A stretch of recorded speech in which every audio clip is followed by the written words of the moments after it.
Bonjour à tous, dans la vidéo qui suit, nous allons travailler sur l'exercice numéro 44 de la page 65, donc bien le numéro 44 et pas le numéro 4 comme c'est marqué sur le plan de travail.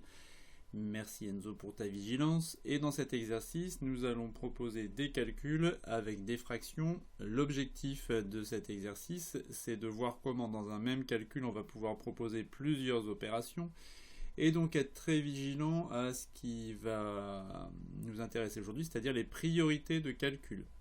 Donc c'est un exercice complet où il y a tout à savoir sur les fractions, les calculs sur les fractions et surtout bien respecter les priorités.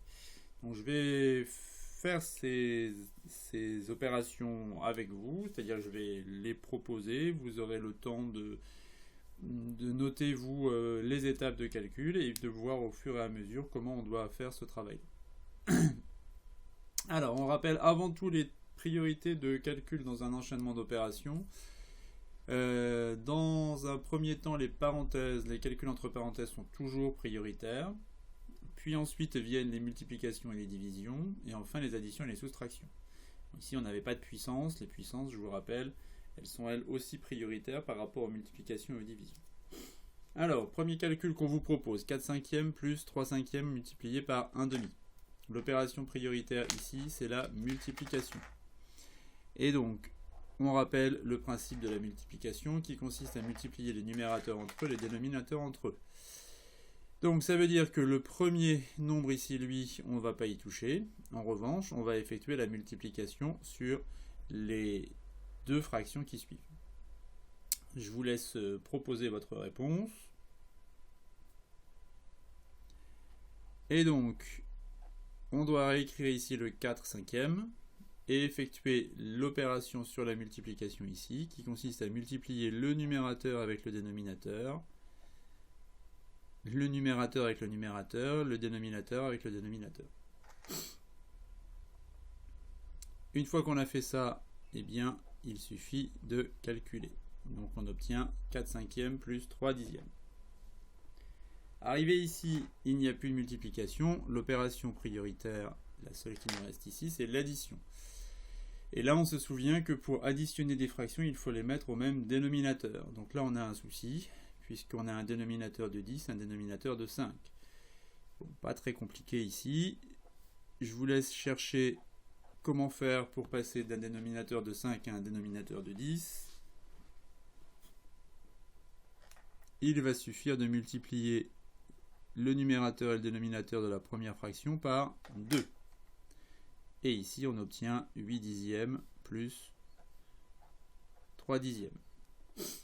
Maintenant que nos deux fractions sont sur le même dénominateur, il faut appliquer la règle de calcul des additions des fractions, où on vous dit que quand deux fractions ont le même dénominateur, on additionne ou on soustrait les numérateurs et on garde le dénominateur commun. Donc ici, 8 dixièmes plus 3 dixièmes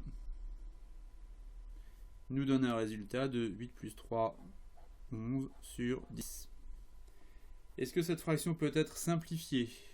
Non, car 11 ne peut pas être décomposé. C'est ce qu'on appelle un nombre premier. Il n'y a pas de décomposition issue de la table de 2, 3, 4, 5, et ainsi de suite. Donc 11 dixièmes, eh bien, c'est le résultat final de ce calcul. Deuxième exemple. On vous propose cette fois-ci un calcul où interviennent des parenthèses. Donc le premier calcul ici, le calcul prioritaire, ce sera le calcul à effectuer à l'intérieur des parenthèses. Donc le premier facteur ici, moins 3 quarts, lui, il ne va pas bouger.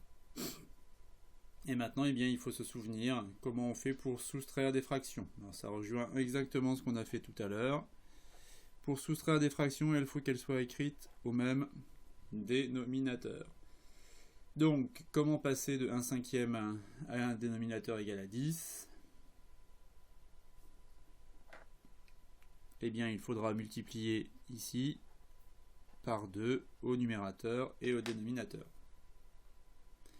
Donc, on poursuit notre travail. Le moins 3 quarts, on n'y touche pas. 1 fois 2, 2. 2 fois 5, 10.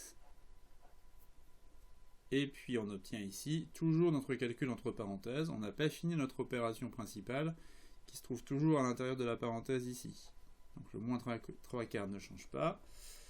Et maintenant, il faut se souvenir que pour soustraire des fractions qui ont le même dénominateur, on va juste soustraire les numérateurs entre eux. Donc je vous laisse trouver le résultat du calcul entre parenthèses. Donc 2 moins 3, c'est égal à moins 1.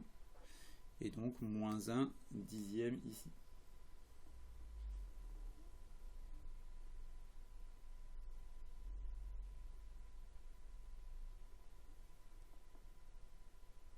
Ensuite, une fois qu'on a obtenu ce résultat, il faut multiplier les numérateurs entre eux et les dénominateurs entre eux.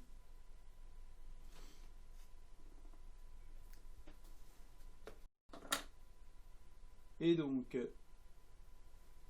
lorsque l'on fait ça ici, on regarde d'abord les signes. Donc deux facteurs négatifs ici va nous donner un facteur positif, un résultat positif. Donc j'ai plus besoin d'écrire les signes. J'ai juste à faire 3 fois 1 sur 4 fois 10. Et on obtient 3 quarantièmes.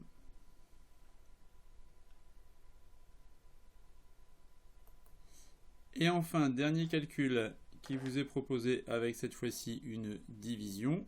Alors on rappelle que la division va être prioritaire par rapport à la multiplication, à la soustraction, pardon, donc c'est bien ce calcul-là qu'il faudra faire en premier. Donc le 2 tiers, lui, on n'y touche pas. Et puis on se souvient du principe de calcul des divisions des nombres en écriture fractionnaire.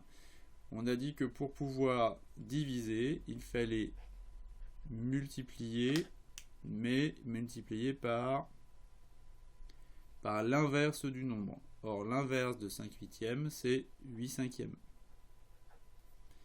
Donc, on est toujours ici à cette opération qui reste l'opération prioritaire. 2 tiers moins 1 cinquième fois 8 cinquièmes, ça fait 1 fois 8 au numérateur et 5 fois 5 au dénominateur. Donc là, c'est juste un calcul sur les numérateurs et dénominateurs, donc 2 tiers moins 8 25e.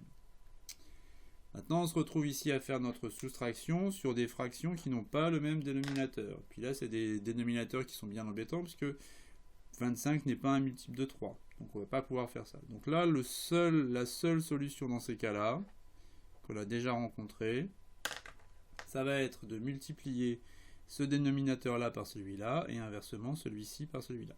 Donc ça nous donne multiplié par 25 la première fraction, et multiplié par 3 la deuxième fraction. Donc 50 sur 75, 24 sur 75. Et 50 moins 24, on obtient 26. On ne peut pas simplifier. Voilà, la dernière question était assez simple. On vous demandait de savoir si parmi ces trois fractions, quelle était la plus grande. Alors, je vous rappelle les fractions qu'on a obtenues. 11 dixièmes, 3 quarantièmes et 26 75e. Il y a déjà une première chose à faire avant de se lancer dans des calculs compliqués, c'est de se demander si les fractions ont des résultats qui sont supérieurs ou inférieurs à 1. Pour ça, on se rappelle que pour qu'une fraction donne un résultat supérieur à 1, il faut que le numérateur soit plus grand que le dénominateur. Donc, celle-ci, elle est supérieure à 1. En revanche, 3 quarantièmes, 3 est plus petit que 40, donc c'est inférieur à 1. Le dernier résultat, 26 75e, même chose, c'est inférieur à 1. Conclusion, le plus grand de ces trois nombres, eh bien, c'est 11 dixièmes. Donc parmi ces trois calculs, c'est lui le plus grand. Donc vous voyez qu'il n'y a pas forcément beaucoup de difficultés. La grosse difficulté, c'est de respecter l'ordre des calculs. Et avec ces ordres de calcul et en appliquant les règles de calcul qu'on connaît, eh bien, on aboutit au résultat. Bon courage à vous, à bientôt, au revoir.